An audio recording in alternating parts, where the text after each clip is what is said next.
अच्छा, जैसे सर मैं फायर फाइटर्स से भी डील करता हूँ, हमारे जो आग बुझाने वाले फायर फाइटर्स हैं उनको फिट रहने के लिए उनको क्या क्या आयुर्वेदिक पद्धति यूज़ करनी चाहिए ताकि वो फिट रहें और लोगों की जान बचा सकें? जी देखिए, ऐसा है कि जो समाज की सेवा में आगे रहते हैं, हाँ, वो अगर स्वस्थ नहीं होंगे, फिट नहीं होंगे, तो वो सेवा कैसे करेंगे? जी जी जी। अच्छा, जैसे हमारे सीनियर सिटीजन है, बुजुर्ग आदमी है, यंग बॉय तो जाके जिम में कर रहा है, वो कराएगा, उनको फिट रहने के लिए क्या करना चाहिए? सीनियर सिटीजन है, बेचारे बुजुर्ग आदमी है, वो जा नहीं सकते। उनको न तो ज़्यादा तेज व्यायाम करना है, हाँ, न उनको बहुत ज़्यादा कोई एक्सरसाइज करना, थोड़ी सी हल्की फुल्की एक्सरसाइज करें, सुबह उठ के प्राणायाम करें।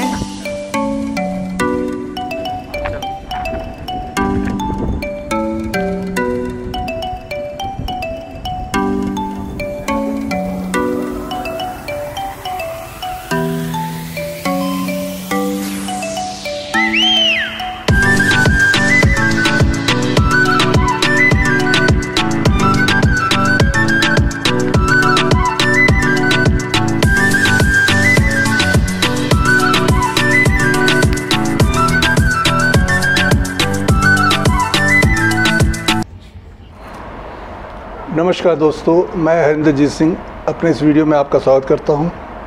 आज हम आए हैं आयुर्वेदिक इंस्टीट्यूट में आए हैं और हम यहां पे पता करेंगे आयुर्वेद का हमारे जीवन में क्या महत्व है। हमारे साथ हैं आयुर्वेदिक संस्था के डीन डॉक्टर महेश व्यास। हम अपने वीडियो में उनका स्वागत करते हैं। आयुर्वेद क्या है और इसका हमारे जीवन में क्या महत्व है? देखिए, आयुर्वेद एक जीवन की पद्धति है जी, जिसमें चिकित्सा का भी वर्णन है जी, और ये विश्व की सबसे प्राचीनतम चिकित्सा पद्धति है। अच्छा, हमारे आयुर्वेद में कहा गया है कि अनुत्पाद्येव प्रजा, अच्छा, श्लोक शतसहस्त्रम अध्याय सहस्त्रम च कृतवान स्वयंभू। माने सृष्टि की रचना करने से पहले ही जी, इस सृष्टि में उत्पन्न होने वाले लोग स्वस्थ कैसे रहें, अच्छा, उसके लिए आदिदेव ब्रह्मा ने इस आयुर्वेद की रचना की थी जी, और इस आयुर्वेद के ज्ञान को आगे परंपरा के अनुसार आगे बढ़ता गया और वो पृथ्वी पर भरद्वाज के द्वारा लाया गया और उसको फिर 3 भागों में, चरक, सुश्रुत और वाग्भट। चरक माने कायी चिकित्सा प्रधान, जिसको अपन मेडिसिन वाली चिकित्सा कहते हैं। आचार्य सुश्रुत की पद्धति, जिसको अपन सर्जरी कहते हैं जी। आचार्य कश्यप की पद्धति, जो बच्चों के लिए चिकित्सा है जी। तो इस प्रकार से अलग अलग आचार्यों ने आदिदेव ब्रह्मा के जो सूत्र थे जी, उनको व्यक्ति के स्वस्थ रहने के लिए समाज में आगे बढ़ाया।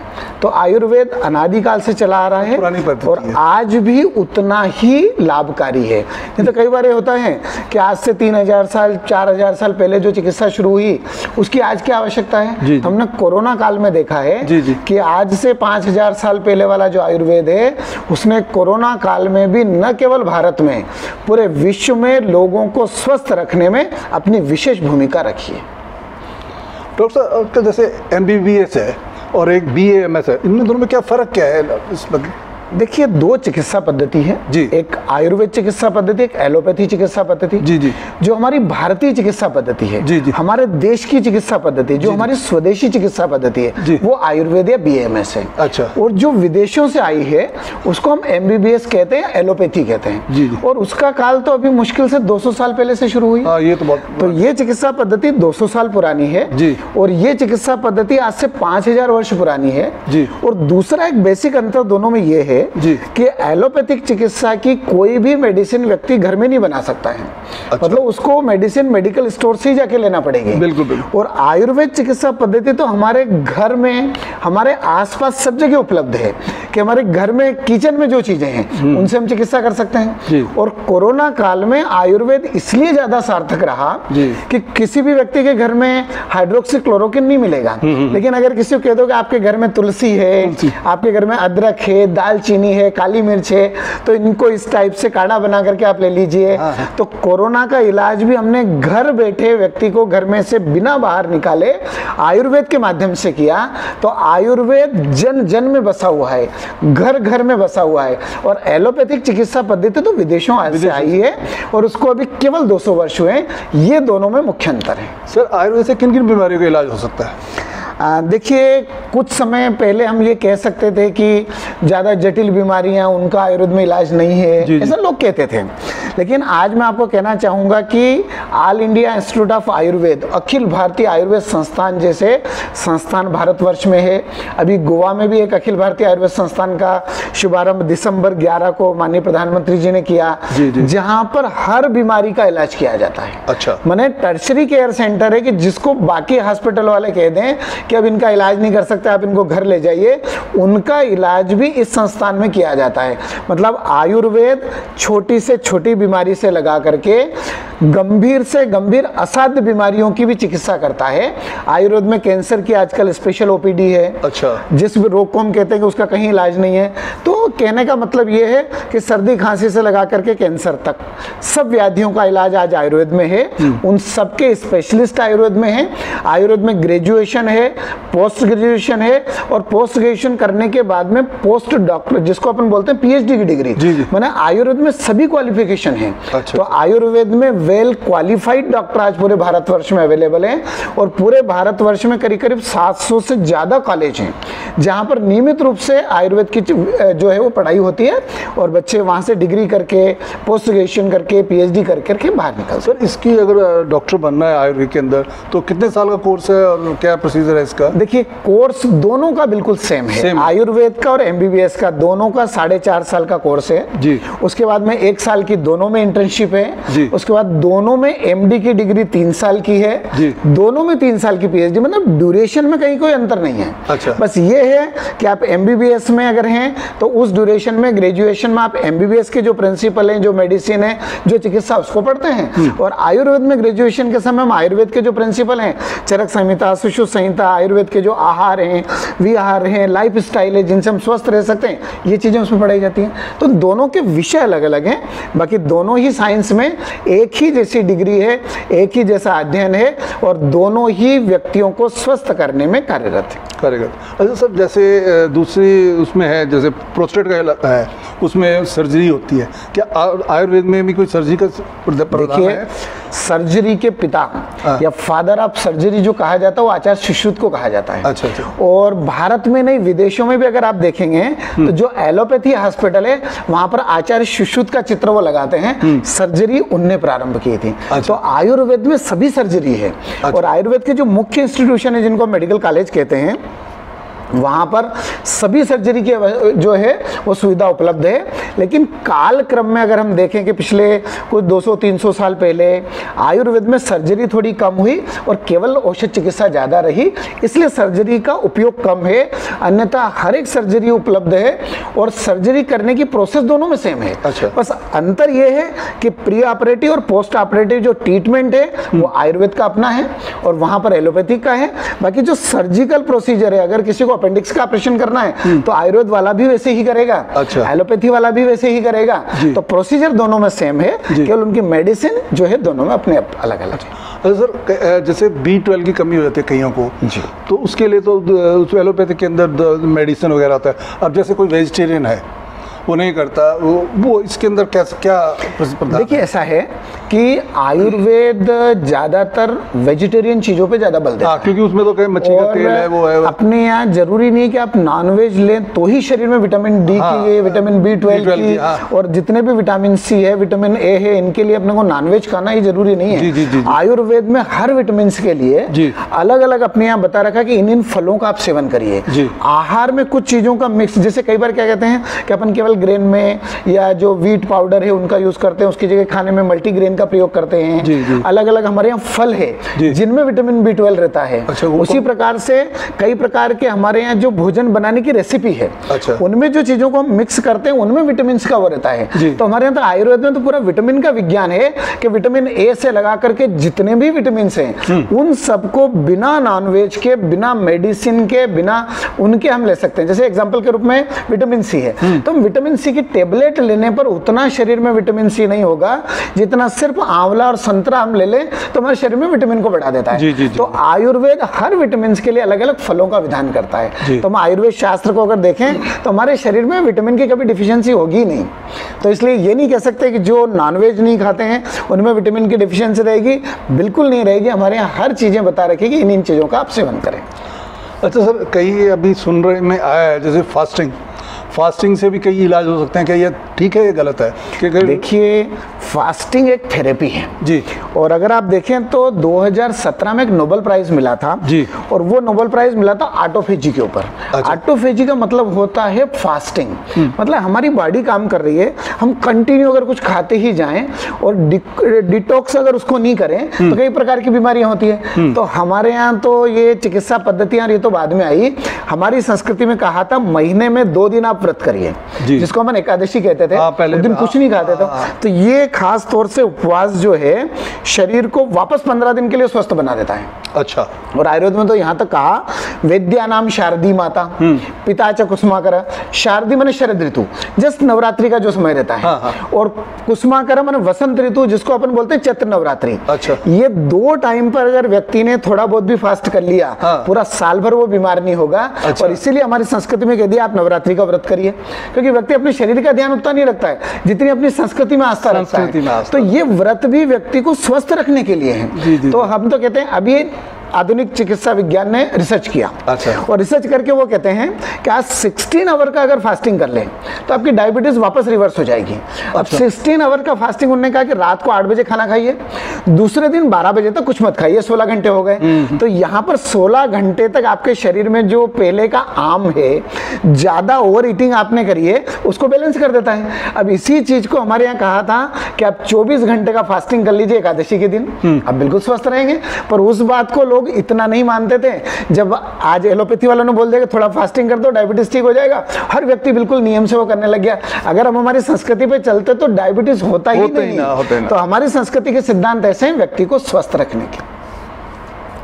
अच्छा, जैसे सर मैं फायर फाइटर्स से भी डील करता हूँ, हमारे जो आग बुझाने वाले फायर फाइटर्स हैं, उनको फिट रहने के लिए उनको क्या क्या आयुर्वेदिक पद्धति यूज़ करनी चाहिए ताकि वो फिट रहें और लोगों की जान बचा सकें? जी, देखिए ऐसा है कि जो समाज की सेवा में आगे रहते हैं, हाँ, वो अगर स्वस्थ नहीं होंगे, फिट नहीं होंगे, तो वो सेवा कैसे करेंगे? जी जी जी। तो आयुर्वेद में 3 सिद्धांत बता रखे हैं जी। एक आहार का, दूसरा निद्रा का और तीसरा व्यायाम का। जी। तो हमारे फायर फाइटर अगर इन 3 चीजों का बराबर पालन करें जी, कि डाइट में क्या चीजें खाना, क्या नहीं खाना जी, उसी प्रकार से टाइम से कम 6 से 7 घंटे नींद लेना जी, और थोड़ा हल्का फुल्का व्यायाम या योगाभ्यास करना। जी, जी, जी। अभी 21 तारीख को जो है वो इंटरनेशनल योगा डे है जी। और हमने अभी एक पूरा वीक लेह लद्दाख में, अच्छा। लेह में और उसके बाद में न्यूब्रा में और अलग अलग पूरे लेह का जो पूरा क्षेत्र है, वहाँ के सभी जवानों को, वहाँ पे जो सीमा पर जो पहरा दे रहे हैं उन सबको हमने योग करवाया, व्यायाम करवाया, आयुर्वेद बताया और उसके द्वारा उनको स्वस्थ रहने के तरीके बताए कि बिना मेडिसिन के आप स्वस्थ कैसे रह सकते हैं। तो मेरा उन सभी लोगों को जो समाज की सेवा के लिए फायर फाइटर हैं, वो अपनी डाइट का ध्यान रखें, अपने टाइम पे सोएं, उससे शरीर का बल बढ़ता है और रोज नियमित रूप से व्यायाम करते रहें। तो जितना एक सामान्य व्यक्ति काम करता है उससे 3 गुना अधिक वो काम कर सकते हैं। तो इसलिए अपने शरीर का ध्यान रखें, स्वस्थ रहें और समाज की रक्षा करने के लिए भी हमेशा अग्रणी रहें। अच्छा सर, एक जैसे यंग बॉय हैं वो तो प्रोटीन वगैरह ले लेते, प्रोडक्ट्स ले, वो क्या फ़ायदेमंद है? ये जो तरह तरह के जो जिम में जाते हैं वो प्रोटीन की वो मिल रहे हैं, उसके वो क्या फ़ायदेमंद है या नुकसानदायक है? मेरा तो ये कहना है कि अलग से कोई भी चीज़ जो लेना डायरेक्ट वो शरीर के लिए ठीक नहीं होती है जी। वो थोड़ा सा अगर उनका कहना चाहिए कि जिम में जाते हैं और वहाँ पर उनको अलग अलग एक्सरसाइज उन्होंने बता रखी, उसके मान से प्रोटीन की जरूरत है, तो भी उसको हम फलों के द्वारा, दालों के द्वारा, हमारे यहाँ जो चीज़ें अवेलेबल उनके द्वारा अगर पूरा करें तो ज़्यादा अच्छा रहेगा। डायरेक्ट प्रोटीन सब्स्टिट्यूट जो है उनको डायरेक्ट प्रयोग कम करना चाहिए, वो शरीर के लिए ठीक नहीं है। लेकिन युवाओं को मैं कहूँगा कि अगर प्रोटीन की आपको पूर्ति करना है, आयुर्वेद में रसायन बता रखे। अच्छा। और रसायन को हम बोलते हैं टॉनिक, और वो टॉनिक शरीर के लिए बहुत अच्छे हैं। उन टॉनिक में सबसे बढ़िया आंवला है। अच्छा। आप नियमित रूप से आंवले का प्रयोग करिए, आपको और कुछ लेना ही नहीं पड़ेगा। अच्छा। उसी प्रकार से बहुत सारे फल बता रखे हैं, रसायन बता रखे हैं, उनका हम प्रयोग करते रहें तो व्यक्ति स्वस्थ रहेगा। उसको अलग से प्रोटीन वगैरह कुछ नहीं लेना पड़ेगा, भले वो कितना भी वर्कआउट कर रहा हो। तो मेरा ये कहना है कि आर्टिफिशियल चीजों के बजाय आप डायरेक्ट रिच सोर्स, जो नेचुरल सोर्स है, उस सोर्स से आप सभी चीजें अपने शरीर में लें तो ज्यादा अच्छा है। हेल्थ के लिए लिए भी और आगे जाकर के आपको हर काम को करने में आपकी कार्य की जो क्षमता है उसको बढ़ाने में भी वो ज़्यादा उपयोग। नेचुरल रिसोर्स कौन कौन से हैं सर? जिससे देखिए, अगर आपको खास तौर से हमारे यहाँ जो दालें हैं, दाल का सूप बना लीजिए। अच्छा। सूप के साथ में जैसे आंवले आदि का प्रयोग है, गिलोय है और बहुत सारे हर्बल्स हैं जो हर्बल्स अलग अलग हमारे शरीर में प्रोटीन आदि की पूर्ति करते हैं जी। और दालें तो रिसोर्स है, उसमें सबसे बढ़िया मूंग की दाल का अगर सूप बना के रोज लेते हैं अच्छा। तो सबसे बेस्ट है। प्रोटीन की डिफिशियंसी कभी हो ही नहीं सकती है। दूध में कितना ही प्रोटीन रहता है, आप शुद्ध गाय का दूध लीजिए। तो हमारे पास कितने ही सोर्स हैं जो हमारी डाइट के द्वारा हमको इन चीजों को पूरा करते हैं। तो उन चीजों को, पनीर है, पनीर का प्रयोग करिए, बढ़िया घर पे बनाया हुआ अगर पनीर लेते हैं आपको और कुछ लेने की जरूरत ही नहीं पड़ेगी, डायरेक्ट प्रोटीन का पाउडर लेने की जरूरत नहीं पड़ेगी। तो वो चीजें शरीर के लिए और नेचुरली वो अपने शरीर को एडॉप्ट कर लेती है, उनको स्वीकार कर लेता है अपना शरीर। तो इन चीजों का प्रयोग करना चाहिए तो व्यक्ति अधिक स्वस्थ रह सकता है। सर जैसे हमारे सीनियर सिटीजन है, बुजुर्ग आदमी है, यंग बॉय तो जाके जिम में कर रहा है, वो कराएगा, उनको फिट रहने के लिए क्या करना चाहिए? सीनियर सिटीजन है, बेचारे बुजुर्ग आदमी है, वो जा नहीं सकते। उनको न तो ज्यादा तेज व्यायाम करना है, न उनको बहुत ज्यादा कोई एक्सरसाइज करना, थोड़ी सी हल्की फुल्की एक्सरसाइज करें, सुबह उठ के प्राणायाम करें और प्राणायाम के साथ में रसायन का सेवन करें। अच्छा। और विशेषकर जो ज़्यादा एज के लोग हैं उनके लिए आयुर्वेद ने विशेष रसायन बता रखा। उस रसायन का नाम है आमल की, गिलोय और उसके अंदर गोक्षुरे, 3 चीज़ें, इसको रसायन बोलते हैं। अच्छा। पर व्यक्ति को हमेशा चिकित्सक के पास जाना चाहिए, अपनी प्रकृति बताना चाहिए और उस प्रकृति के मान से वो जो एडवाइस करें रसायन उसका सेवन करें तो वृद्धावस्था में व्यक्ति बिल्कुल फिट रहेगा। यानी कई बार तो ऐसा होता है कि 80 साल का व्यक्ति जितना चल फिर सकता है 60 साल का युवा नहीं चल पाता है अगर हम सही रसायन का प्रयोग करें तो। इसलिए आयुर्वेद छोटे बच्चों से लगा करके बुजुर्ग तक सबके लिए आहार, औषधि, रसायन, टॉनिक, इन सब का निर्देश करता है। सर हमारे किचन, घरेलू किचन के अंदर ऐसी कौन कौन सी चीज़ें होनी चाहिए जो कि ज़रूरी होनी चाहिए किचन के अंदर? देखिए ऐसा है, आयुर्वेद तो किचन में जो भी कुछ चीज है उनके द्वारा चिकित्सा करता है। और आयुर्वेद में कहा गया सर्वम द्रव्यम औषधम, मतलब इस सृष्टि में ऐसी कोई द्रव्य नहीं है जो औषधि नहीं है। मतलब हर एक का अपना गुण धर्म है, कुछ न कुछ उसकी प्रॉपर्टी है, रस गुण विपाक। तो घर में चाहे वो काली मिर्च हो, हींग हो, जीरा हो, धनिया हो, सौंफ हो, जो भी चीजें अवेलेबल है वो सब औषधि का काम करती है। तो उन चीजों का किस प्रकार से प्रयोग करना है, जैसे हमने काली मिर्च का खूब प्रयोग किया अभी कोरोना काल में, उसी प्रकार से हींग का, किसी को एब्डोमिनल डिसऑर्डर से डाइजेशन बराबर नहीं हो रहा है, पेट में दर्द हो रहा है, हम हींग का प्रयोग करते हैं। उसी प्रकार से जीरा और काला नमक और नींबू, इनका प्रयोग करते हैं, किसको इंडाइजेशन है, कई बार खट्टी डकारें आती है। तो बहुत सारी चीजें तो ऐसी है कि जिनको बिना मेडिसिन के घर में जो चीजें उपलब्ध है उनसे ठीक कर देते हैं। और आयुर्वेद में आचार्य चरक ने एक बताया आहार के द्वारा चिकित्सा। विश्व की कोई चिकित्सा पद्धति नहीं होगी जो आहार से चिकित्सा करती हो। और उन्होंने कहा कि पहले आप मेडिसिन बाद में लेना।